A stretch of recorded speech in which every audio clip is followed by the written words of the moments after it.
ಸ್ವಾಗತ.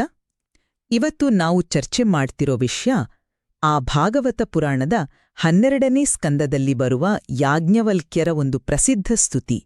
ಇದು ಸೂರ್ಯನ ಕುರಿತಾದ ಸ್ತುತಿ. ಹೌದು. ಇದರಲ್ಲಿ ಮುಖ್ಯವಾಗಿ ನಮ್ಮ ಮುಂದಿರೋ ಪ್ರಶ್ನೆ ಅಂದ್ರೆ, ಈ ಸ್ತುತಿ ಇದೆಯಲ್ಲ, ಇದು ಗಾಯತ್ರಿ ಮಂತ್ರದ್ದೇ ಒಂದು ಥರದ ವಿಸ್ತೃತ ವ್ಯಾಖ್ಯಾನವೋ ಅಥವಾ ಅದಕ್ಕೆ ಒಂದು ಸ್ವತಂತ್ರವಾದ ಅಸ್ತಿತ್ವ ಇದೆಯಾ, ಒಂದು ಪ್ರತ್ಯೇಕ ಪ್ರಾರ್ಥನೆಯಾ ಅನ್ನದು. ಸರಿ. ಅಂದ್ರೆ ಆ ಯಾಜ್ಞವಲ್ಕ್ಯರು ಹೇಳಿರೋ ಮಾತುಗಳು ಭಾಗವತದ 12ನೇ ಸ್ಕಂಧ 6ನೇ ಅಧ್ಯಾಯದ 32ರಿಂದ 36ನೇ ಶ್ಲೋಕಗಳು, ಇವು ಗಾಯತ್ರಿ ಮಂತ್ರದ ಪದಗಳ ಅರ್ಥವನ್ನೇ ಆಳವಾಗಿ ವಿವರಿಸ್ತಾವ ಅಥವಾ ಮುಖ್ಯವಾಗಿ ಸೂರ್ಯನಾರಾಯಣನನ್ನ ಸ್ತುತಿಸುವ ಒಂದು ಭಕ್ತಿಗೀತೆಯ? ನಮ್ಮ ಈ ಚರ್ಚೆಗೆ ಆಧಾರ ಸಂಧ್ಯಾವಂದನೆಯ ಅಂತರಂಗ ಅನ್ನೋ ಗ್ರಂಥದಲ್ಲಿ ಬರುವ ಯಾಜ್ಞವಲ್ಕ್ಯರ ಸ್ತುತಿ ಅನ್ನೋ ಲೇಖನ. ನನ್ನ ನಿಲುವೇನೆಂದ್ರೆ, ಈ ಸ್ತುತಿ ಗಾಯತ್ರಿ ಮಂತ್ರದ ಶಬ್ದಾರ್ಥಗಳನ್ನ ವಿವರಿಸೋ ಥರ ಇದೆ, ಮತ್ತೆ ಸೂರ್ಯನ ಅಂತರಂಗದಲ್ಲಿರೋ ನಾರಾಯಣ, ಮುಖ್ಯವಾಗಿ ಹಯಗ್ರೀವ ರೂಪದ ಮಹಿಮೆಯನ್ನ ಗಾಯತ್ರಿ ಮಂತ್ರದ ಆಶಯದ ಜೊತೆಗೆ ಇದು ಬೆಸೆಯುತ್ತೆ ಅನ್ನೋದು. ಓಕೆ, ನನ್ನ ದೃಷ್ಟಿಕೋನ ಸ್ವಲ್ಪ ಬೇರೆ ಇದೆ. ನಾನೇನ್ ಅನ್ಕೊಳ್ತೇನೆ ಅಂದ್ರೆ, ಈ ಸ್ತುತಿ ಮುಖ್ಯವಾಗಿ ಸೂರ್ಯ ದೇವನಿಗೆ ಸಲ್ಲಿಸಿದ ಒಂದು ಶ್ರದ್ಧಾಪೂರ್ವಕವಾದ ಪ್ರಾರ್ಥನೆ. ಈಗ ಗಾಯತ್ರಿ ಮಂತ್ರದ ಜೊತೆ ಕೆಲವೊಂದು ಹೋಲಿಕೆಗಳು ಇರಬಹುದು, ಇಲ್ಲ ಅಂತಲ್ಲ, ಆದ್ರೆ ಅದು ಮುಖ್ಯ ಉದ್ದೇಶ ಆಗಿರ್ದೆ ಅದು ಸಾಂದರ್ಭಿಕವಾಗಿ ಬಂದಿರಬಹುದು ಅಥವಾ ಸಾಂಕೇತಿಕವಾಗಿರ್ಬೋದು. ಸ್ತುತಿಯ ಮೂಲ ಪ್ರೇರಣೆ ಬೇರೆನೇ ಇತ್ತು ಅನ್ನೋದು ನನ್ನ ವಾದ. ನನ್ನ ನಿಲುವನ್ನ ಸ್ವಲ್ಪ ವಿವರಿಸ್ತೇನೆ. ಯಾಜ್ಞವಲ್ಕ್ಯರು ಸ್ತುತಿ ಶುರು ಮಾಡದೆ ಓಂ ನಮೋ ಭಗವತೆ ಆದಿತ್ಯಾಯ ಅಖಿಲ ಜಗತಾಂ ಆತ್ಮಸ್ವರೂಪೇಣ ಕಾಲರೂಪೇಣ ಅಂತ. ಈ ಸ್ತುತಿಯಲ್ಲಿ ಬರುವ ಒಂದೊಂದು ವಿಶೇಷಣ, ಒಂದೊಂದು ವಾಕ್ಯ, ಅದು ಗಾಯತ್ರಿ ಮಂತ್ರದ ಮುಖ್ಯ ಪದಗಳಾದ ತತ್, ಸವಿತುಃ, ವರೇಣ್ಯಂ, ಭರ್ಗಃ, ದೇವಸ್ಯ, ಧೀಮಹಿ ಮತ್ತೆ ಧಿಯೋ ಯೋನಃ ಪ್ರಚೋದಯಾತ್ ಇವುಗಳ ಆಳವಾದ ಅರ್ಥವನ್ನೇ ಹೊರಗೆ ತರತ್ತೆ ಅಂತ ನನಗೆ ಬಲವಾಗಿ ಅನಿಸುತ್ತೆ. ಒಂದು ಉದಾಹರಣೆ ತಗೊಳ್ಳೋದಾದ್ರೆ, ಸ್ತುತಿಯಲ್ಲಿ ಅಖಿಲ ಜಗತ್ಕಾರಣ ಅಂದ್ರೆ ಎಲ್ಲಾ ಜಗತ್ತಿಗೂ ಕಾರಣ ಆದವನು ಅಂತ ಇದೆಯಲ್ಲ, ಅದು ಗಾಯತ್ರಿಯ ತತ್ ಪದ ಸೂಚಿಸೋ ಪರಬ್ರಹ್ಮ ತತ್ವವನ್ನ ನೆನಪಿಸುತ್ತೆ. ಹಾಗೆ ಲೋಕಾನ್ ಸೃಜತಿ, ಲೋಕಗಳನ್ನ ಸೃಷ್ಟಿ ಮಾಡೋನು ಅನ್ನೋದು ಸವಿತುಹು ಅಂದ್ರೆ ಸೃಷ್ಟಿಕರ್ತ ಅನ್ನೋ ಅರ್ಥಕ್ಕೆ ತುಂಬಾ ಹತ್ತಿರವಾಗಿದೆ. ಈ ವರ್ಣನೆಗಳು ಆಕಾಶದಲ್ಲಿ ಕಾಣೋ ಸೂರ್ಯನಿಗೆ ಮಾತ್ರ ಸೀಮಿತ ಅಲ್ಲ ಅನ್ನೋದು ಮುಖ್ಯ. ಇಲ್ಲಿ ವರ್ಣನೆ ಆಗ್ತಿರೋದು ಸೂರ್ಯಮಂಡಲದ ಮಧ್ಯದಲ್ಲಿ ಅಂತರ್ಯಾಮಿಯಾಗಿ ಇರೋ ಪರಮಾತ್ಮನ ಸ್ವರೂಪ, ಅಂದ್ರೆ ಸೂರ್ಯನಾರಾಯಣ, ವಿಶೇಷವಾಗಿ ಜ್ಞಾನದ ಪ್ರತೀಕವಾದ ಹಯಗ್ರೀವ ರೂಪ. ಇದನ್ನ ಛಾಂದೋಗ್ಯ ಉಪನಿಷತ್ತಿನ ಭಾಷ್ಯದಲ್ಲೂ ಸ್ಪಷ್ಟಪಡಿಸಿದ್ದಾರೆ. ಹಯಶೀರ್ಷ್ಣಾತು ಕಥಿತಾ ವಾಗ್ಹಿದಾತ್ಮಾನಾಂ ಚ ಸಹ. ಆದಿತ್ಯಃ ಅಂದ್ರೆ ಸೂರ್ಯನಲ್ಲಿರೋ ಹಯಗ್ರೀವನೇ ಗಾಯತ್ರಿ ಮಂತ್ರದಿಂದ ಹೇಳಲ್ಪಡೋ ದೇವತೆ ಅಂತ.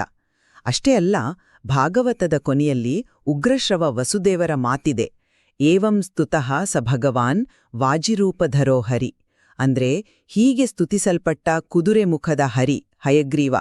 ಇದು ಈ ಸ್ತುತಿ ನೇರವಾಗಿ ಹಯಗ್ರೀವನಿಗೆ ಸಲ್ಲುತ್ತೆ ಅನ್ನೋದನ್ನ ಸ್ಪಷ್ಟಪಡಿಸುತ್ತಲ್ವಾ? ಅದಕ್ಕೇನೆ ಈ ಸ್ತುತಿಯು ಗಾಯತ್ರಿ ಮಂತ್ರದ ಭಾಷ್ಯದ ರೂಪದಲ್ಲಿದೆ.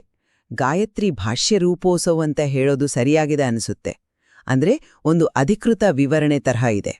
ನೀವು ಕೊಟ್ಟ ವಿವರಣೆಯಲ್ಲಿ ಶಾಸ್ತ್ರೀಯ ಆಧಾರಗಳಿವೆ, ಅದನ್ನು ನಾನು ಒಪ್ಕೊಳ್ತೇನೆ. ಆದರೆ ನಾನಿದನ್ನ ಸ್ವಲ್ಪ ಬೇರೆ ದೃಷ್ಟಿಯಿಂದ ನೋಡಕ್ಕಿಷ್ಟಪಡ್ತೀನಿ. ಮೊದಲನೇದಾಗಿ ಆ ಸ್ತುತಿಯ ಸಂದರ್ಭ ಇದೆಯಲ್ಲ, ಅದನ್ನು ಪರಿಗಣಿಸಬೇಕು. ಯಾಜ್ಞವಲ್ಕ್ಯರು ತಮ್ಮ ಗುರು ವೈಶಂಪಾಯನಳಿಂದ ಶಾಪ ಪಡೆದು ತಾವು ಕಲ್ತಿದ್ದ ಯಜುರ್ವೇದವನ್ನೇ ಕಳ್ಕೊಳ್ತಾರೆ. ಅದನ್ನು ವಾಪಸ್ ಪಡಿಬೇಕು. ಅದಕ್ಕೋಸ್ಕರ ಜ್ಞಾನದ ದಾತ ಅಂತ ಸೂರ್ಯನನ ಕುರಿತು ಈ ಸ್ತುತಿ ಮಾಡ್ತಾರೆ.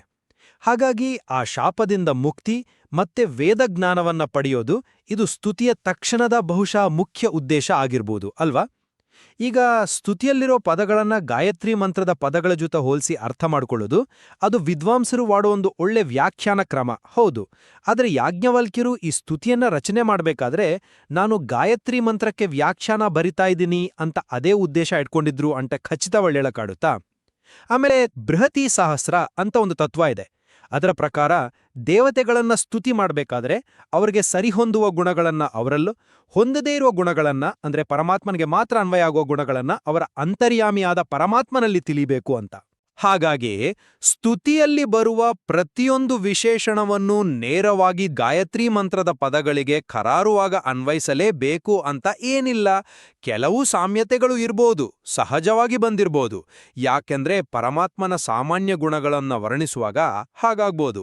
ಅದಕ್ಕೋಸ್ಕರ ಈ ಸ್ತುತಿಯನ್ನ ಗಾಯತ್ರಿ ಮಂತ್ರದ ವ್ಯಾಖ್ಯಾನ ಅಂತ ಕರೆಯೋದಕ್ಕಿಂತ ಇದು ತನ್ನದೇ ಆದ ಉದ್ದೇಶ, ಶಕ್ತಿ ಮತ್ತು ಸೌಂದರ್ಯ ಇರೋ ಒಂದು ಸ್ವತಂತ್ರವಾದ ಪ್ರಾರ್ಥನೆ ಅಂತ ಪರಿಗಣಿಸೋದು ಹೆಚ್ಚು ಸರಿ ಅಂತ ನನಗನಿಸುತ್ತೆ. ಆ ಗಾಯತ್ರಿ ಹೋಲಿಕೆ ಅನ್ನೋದು ಇದರ ಒಂದು ಆಯಾಮ ಅಷ್ಟೇ ಇರ್ಬೋದು. ನೀವು ಹೇಳೋ ಸಂದರ್ಭದ ಪ್ರಾಮುಖ್ಯತೆಯೇ ನಾನು ಒಪ್ಕೋತೀನಿ, ನಿಜ. ಆದರೆ ಸ್ತುತಿಯೊಳಗಿನ ಪದಗಳೇ ಅದರ ಗಾಯತ್ರಿ ಸಂಬಂಧವನ್ನ ತುಂಬ ಬಲವಾಡಿ ಸೂಚಿಸುತ್ತವೆ ಅನ್ನೋದು ನನ್ನ ಭಾವನೆ. ಈಗ ನೋಡಿ, ಗಾಯತ್ರಿ ಮಂತ್ರದ ಪ್ರತಿಯೊಂದು ಪದಕ್ಕೂ ಸಂವಾದಿಯಾದ ಅಂದ್ರೆ ಅದಕ್ಕೆ ಹೊಂದುವ ಆಳವಾದ ಅರ್ಥಗಳು ಈ ಸ್ತುತಿಯಲ್ಲಿವೆ. ಬರೀ ತತ್ ಮತ್ತು ಸವಿತುಹ ಅಷ್ಟೇ ಅಲ್ಲ, ವರೇಣ್ಯಂ ಅಂದ್ರೆ ಶ್ರೇಷ್ಠ, ಪೂಜ್ಯ ಅಂತ ಅರ್ಥ. ಸ್ತುತಿಯಲ್ಲಿ ತ್ರಿಭುವನ ಗುರು ಅಂದ್ರೆ 3 ಲೋಕಗಳ ಗುರು, ಬುಧರ್ಷಭ ಅಂದ್ರೆ ದೇವತೆಗಳಿಂದಲೂ ಪೂಜ್ಯ ಅನ್ನೋ ಮಾತುಗಳು ಅದನ್ನೇ ಧ್ವನಿಸ್ತವೆ. ದೇವಸ್ಯ ಅಂದ್ರೆ ದೇವತೆಗಳಿಂದ ಪೂಜ್ಯನಾದವನ ಅಂತ. ಸ್ತುತಿಯಲ್ಲೇನಿದೆ, ಬ್ರಹ್ಮಾದಿ ದೇವತೆಗಳು ಕೂಡ ಕಮಲದ ಮೊಗ್ಗಿನ ಹಾಗೆ ಕೈ ಮುಗಿದು ಇವನನ್ನ ಆರಾಧಿಸ್ತಾರೆ ಅಂತ ವಿವರಣೆ ಇದೆ. ಇನ್ನು ಗಾಯತ್ರಿಯಲ್ಲಿ ಬರೋ ಭರ್ಗಃ ಪದ, ಅದಕ್ಕೆ ಪಾಪಗಳನ್ನ ನಾಶ ಮಾಡೋ ತೇಜಸ್ಸು ಅನ್ನೋ ಅರ್ಥ ಮುಖ್ಯ.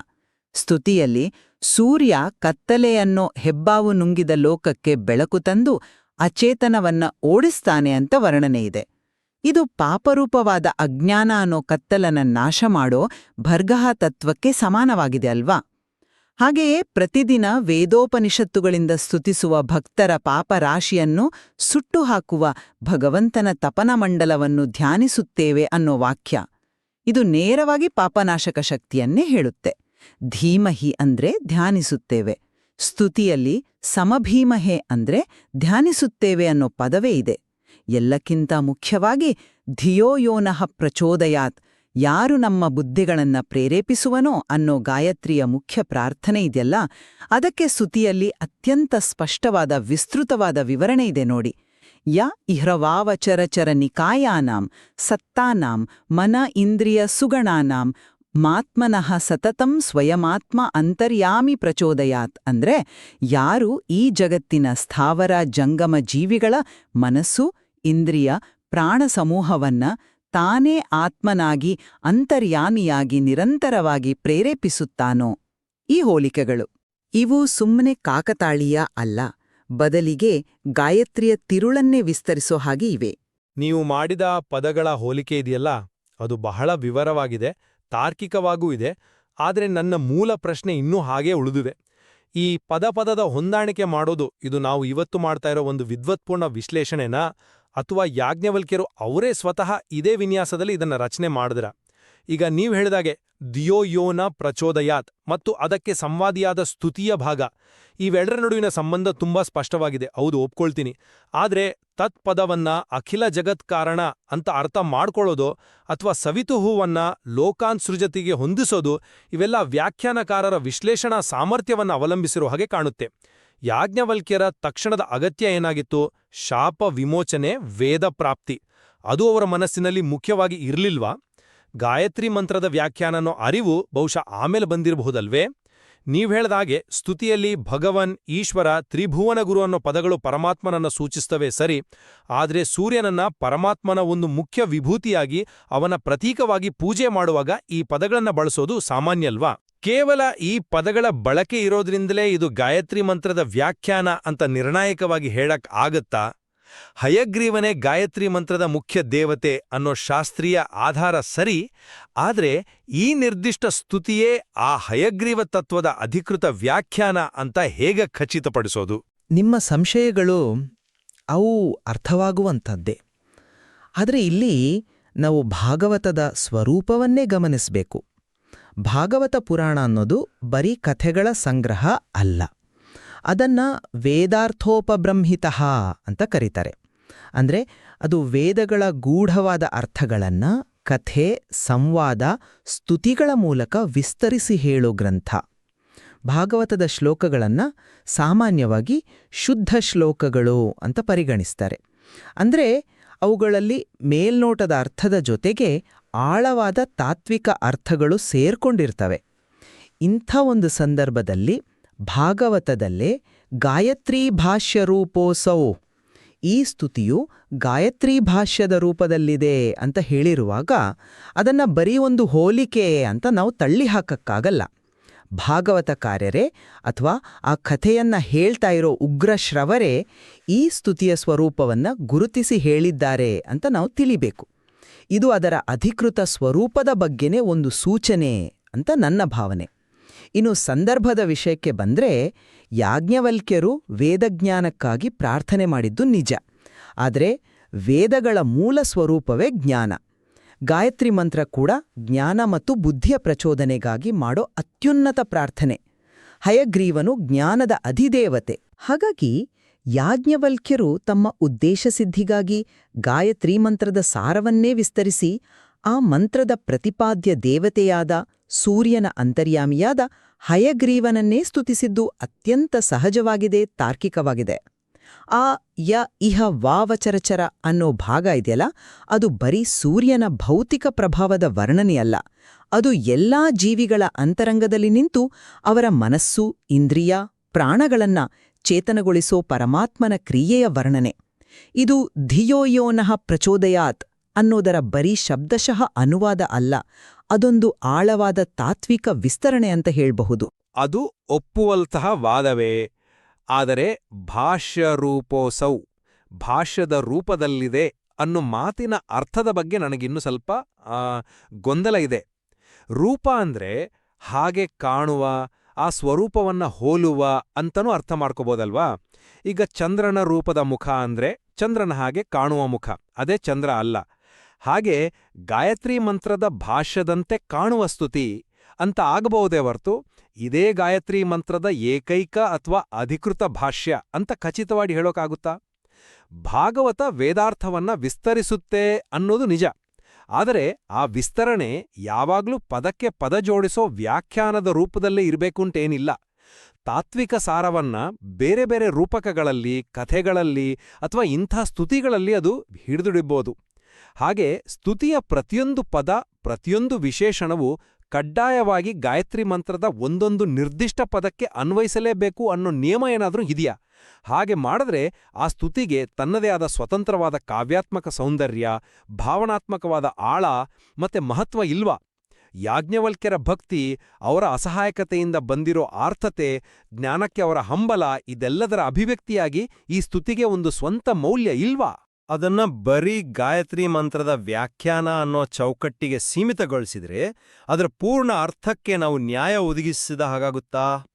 ಆ ಯ ಹಿಹ ವಾವಚರಚರ ಭಾಗ ಧಿಯೋಯೋನಃ ಪ್ರಚೋದಯಾತ್ನ ವಿಸ್ತರಣೆಯ ತರ ಖಂಡಿತ ಕಾಣಿಸುತ್ತೆ.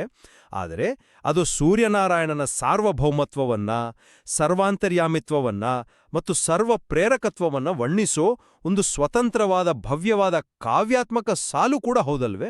ಗಾಯತ್ರಿ ಸಂಬಂಧ ಅನ್ನೋದು ಇದರ ಒಂದು ಮುಖ್ಯ ಆಯಾಮ ಇರ್ಬೋದು, ಆದರೆ ಅದರ ಸಂಪೂರ್ಣ ವಿವರಣೆ ಆಗದೇ ಇರ್ಬೋದಲ್ವೇ?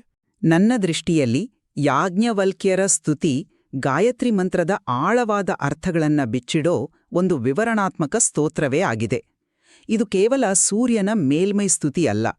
ಸ್ತುತಿಯಲ್ಲಿ ಬಳಸಿರೋ ಪದಗಳು, ವಿಶೇಷಣಗಳು, ಭಾಗವತದ ಸಂದರ್ಭ, ವೇದಾರ್ಥೋಪಬೃಂಹಿತಃ ಅನ್ನೋ ಅದರ ಸ್ವರೂಪ, ಛಾಂದೋಗ್ಯ ಉಪನಿಷತ್ತಿನಂತಹ ಬೇರೆ ಶಾಸ್ತ್ರೀಯ ಆಧಾರಗಳು ಮತ್ತು ಭಾಗವತದಲ್ಲೇ ಬರೋ ಗಾಯತ್ರಿ ಭಾಷ್ಯರೂಪೋಸೌ ಅನ್ನೋ ಮಾತು, ಇವೆಲ್ಲ ಸೇರಿ ಈ ಸ್ತುತಿ ಗಾಯತ್ರಿ ಮಂತ್ರದ ಪ್ರತಿಪಾದ್ಯ ದೇವತೆಯಾದ ಸೂರ್ಯನೊಳಗಿನ ಹಯಗ್ರೀವರೂಪಿ ಪರಮಾತ್ಮನನ್ನೇ ಗುರಿಯಾಗಿ ಇಟ್ಕೊಂಡು ಗಾಯತ್ರಿ ಮಂತ್ರದ ಪದಗಳ ಅರ್ಥವನ್ನೇ ವಿಸ್ತರಿಸುತ್ತೆ ಅನ್ನೋದನ್ನ ಸ್ಪಷ್ಟಪಡಿಸುತ್ತೆ. ಹಾಗಾಗಿ ಈ ಸ್ತುತಿಯನ್ನ ಗಾಯತ್ರಿ ಮಂತ್ರದ ಒಂದು ಅಧಿಕೃತ ಪೂರಕ ವಿವರಣೆ ಅಂತಾನೆ ಪರಿಗಣಿಸೋದು ಹೆಚ್ಚು ಸೂಕ್ತ ಅನ್ನೋದು ನನ್ನ ಅಂತಿಮ ಅಭಿಪ್ರಾಯ. ನನ್ನ ದೃಷ್ಟಿನಲ್ಲಿ ನನ್ನ ಅಂತಿಮ ನಿಲುವು ಹೀಗಿದೆ ನೋಡಿ. ಯಾಜ್ಞವಲ್ಕ್ಯರ ಸ್ತುತಿ ಇದೆಯಲ್ಲ, ಇದು ಅತ್ಯಂತ ಶಕ್ತಿಯುತವಾದ, ಭಕ್ತಿ ತುಂಬಿದ ಪ್ರಾರ್ಥನೆ. ಇದರ ಮೊದಲನೇ ಉದ್ದೇಶ ಪ್ರಾಯಶಃ ಶಾಪ ವಿಮೋಚನೆ ಮತ್ತು ಯಜುರ್ವೇದ ಜ್ಞಾನವನ್ನ ಮತ್ತೆ ಪಡೆಯಲಿಕ್ಕಾಗಿ ಸೂರ್ಯನಾರಾಯಣನಿಗೆ ಸಲ್ಲಿಸಿದ ಒಂದು ಮನವಿ. ಗಾಯತ್ರಿ ಮಂತ್ರದ ಜೊತೆಗಿನ ಆ ಪದಶಃ ಮತ್ತು ತಾತ್ವಿಕ ಸಾಮ್ಯತೆಗಳು ನಿಜಕ್ಕೂ ಗಮನಾರ್ಹವಾಗಿವೆ, ಚಿಂತನೆಗೆ ಹಚ್ಚುವಂತವು. ಆ ವಿಶ್ಲೇಷಣೆ ಸ್ತುತಿಯ ಒಂದು ಆಳವಾದ ಆಯಾಮವನ್ನ ತೋರಿಸುತ್ತೆ ನಿಜ. ಆದ್ರೆ ಈ ಸ್ತುತಿಯನ್ನ ಕೇವಲ ಗಾಯತ್ರಿ ಮಂತ್ರದ ವ್ಯಾಖ್ಯಾನ ಅನ್ನೋ ಒಂದೇ ಚೌಕಟ್ಟಿನಲ್ಲಿ ನೋಡೋದು ಸರಿಯಲ್ಲ ಅನ್ನೋದು ನನ್ನ ಭಾವನೆ. ಅದರ ಸ್ವತಂತ್ರವಾದ ಅಸ್ತಿತ್ವ, ಅದರ ಕಾವ್ಯಾತ್ಮಕ ಸೌಂದರ್ಯ, ಯಾಜ್ಞವಲ್ಕ್ಯರ ವೈಯಕ್ತಿಕ ಭಾವನೆಗಳ ಅಭಿವ್ಯಕ್ತಿ ಮತ್ತು ಅದರ ರಚನೆಯ ಹಿಂದಿನ ನಿರ್ದಿಷ್ಟ ಸಂದರ್ಭ ಇವೆಲ್ಲವನ್ನೂ ಪರಿಗಣಿಸೋದು ಮುಖ್ಯ. ಗಾಯತ್ರಿ ಸಂಬಂಧ ಅನ್ನೋದು ಇದರ ಒಂದು ಮುಖ್ಯ ಆಯಾಮವೇ ಹೊರತು ಅದರ ಸರ್ವಸ್ವ ಅಲ್ಲ ಅನ್ನೋದು ನನ್ನ ಅನಿಸಿಕೆ. ಖಚಿತವಾಗಿ ಯಾಜ್ಞವಲ್ಕ್ಯರ ಈ ಅದ್ಭುತವಾದ ಸ್ತುತಿಯನ್ನ ಗಾಯತ್ರಿ ಮಂತ್ರದ ತಾತ್ವಿಕ ಹಿನ್ನೆಲೆಯಲ್ಲಿ ಅದರ ಆಳವಾದ ಅರ್ಥಗಳ ವಿಸ್ತರಣೆಯಾಗಿ ನೋಡುವುದು ಒಂದು ದೃಷ್ಟಿಕೋನ. ಇದು ಪುರಾಣಗಳು ವೇದಾರ್ಥವನ್ನ ಹೇಗೆ ವಿಸ್ತರಿಸುತ್ತವೆ ಅನ್ನೋದಕ್ಕೆ ಒಂದು ಒಳ್ಳೆಯ ಉದಾಹರಣೆ ಕೂಡ ಆಗಬಹುದು. ಹೌದು, ಹಾಗೆಯೇ ಅದರ ಸ್ವತಂತ್ರವಾದ ಭಕ್ತಿ ಸ್ವರೂಪ, ಯಾಜ್ಞವಲ್ಕ್ಯರ ಆರ್ತತೆ, ಜ್ಞಾನದ ಹಂಬಲ ಮತ್ತು ಸೂರ್ಯನಾರಾಯಣನ ಮಹಿಮೆಯ ಕೀರ್ತನೆಯಾಗಿ ಅದನ್ನು ನೋಡುವುದು ಮತ್ತೊಂದು ದೃಷ್ಟಿಕೋನ. ಇದು ಸ್ತುತಿಯ ಭಾವನಾತ್ಮಕ ಮತ್ತು ಸಾಂದರ್ಭಿಕ ಮಹತ್ವವನ್ನು ಎತ್ತಿ ತೋರಿಸುತ್ತೆ. ಬಹುಶಃ ಈ ಎರಡೂ ದೃಷ್ಟಿಕೋನಗಳು ಮೂಲ ಸಾಮಗ್ರಿಯಲ್ಲಿರೋ ವಿಚಾರಗಳನ್ನ, ಅಂದ್ರೆ ಈ ಸ್ತುತಿ ಮತ್ತು ಗಾಯತ್ರಿ ಮಂತ್ರಗಳೆರಡರ ಅರ್ಥವ್ಯಾಪ್ತಿಯನ್ನ ಇನ್ನಷ್ಟು ಆಳವಾಗಿ ಚಿಂತನೆ ಮಾಡೋಕೆ ಮತ್ತು ಅರ್ಥ ಮಾಡಿಕೊಳ್ಳೋಕೆ ನಮ್ಮನ್ನ ಪ್ರೇರೇಪಿಸ್ತವೆ. ಈ ವಿಷಯದಲ್ಲಿ ಇನ್ನೂ ಹೆಚ್ಚಿನ ಅಧ್ಯಯನಕ್ಕೆ ಖಂಡಿತವಾಗಿಯೂ ಅವಕಾಶ ಇದೆ.